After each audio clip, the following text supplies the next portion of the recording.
Today's World Traveler is going to take you on a train ride through the heart of Switzerland, one of the most scenic railroad trips in the world. We're traveling with a group from Hawaii and enjoying the splendors of the European train system as we head north to Lucerne, enjoying our ride immensely.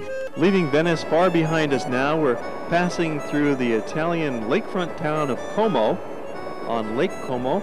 We've taken you to Como previously in World Traveler. We visited Italy for several weeks a couple years ago and stayed in Como for a few days. Charming town, and the lake offers some spectacular boat rides, particularly to the little village of Bellagio. And nearby there's a lot of different train trips you can take that bring you right into the Swiss Alps. And it's really worth it, especially considering the spectacular setting as you're moving along, enjoying some of the most beautiful scenery and sizzling tasty food, waterfalls, alpine peaks, mountain meadows, little chalets gliding by, and sharing the experience with fellow travelers. Sometimes the train routing parallels that of the highway, and other times it's on its own separate railroad right-of-way deep in the forest. One of the more beautiful sights we've ever seen in Europe is this little village with the church on its little hill.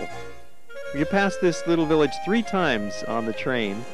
We're very much in the center of the Swiss Alps, near the town of Livorno. And what a spectacular sight it is. We're all glued to the windows. We can hardly believe the beauties going by. We're gasping in astonishment as we enjoy the villages and castles and rivers and waterfalls and mountain peaks rising up all around us. There are certainly many beautiful train rides that one can enjoy in Switzerland. The Glacier Express is the most famous one, but by no means is that the only routing you can take. Practically anywhere you go in the Alps will reward you with scenery like this. And you can travel through here in a variety of ways. Of course, you can rent a car, you can go in a tour bus, you can go in the Swiss postal buses, or you can relax and go by train.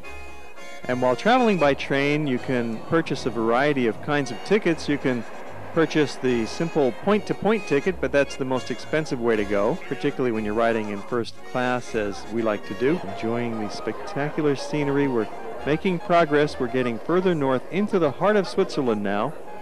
This is the midpoint of our journey. We photograph our tours and bring them back to you as episodes of World Traveler. We're on every Tuesday night from 7 p.m. till 8 p.m. and the show repeats every Friday from 4 p.m. till 5 p.m. In the future, we're considering a tour of the Alps. It would go through Switzerland and through Austria and the northern Italian Alps. So that would be a real spectacular journey. You might be surprised how popular boating is here in the Alps, for there are many lakes nestled between the peaks in Switzerland. Lakes fed by the great glaciers and the tremendous amounts of snow that falls all winter long. Of course, you can go up to the mountain peaks, and there you'll find some glaciers all year round, such as up at the top of the Jungfrau and on top of Titlis, both of which we'll show you in future episodes of World Traveler.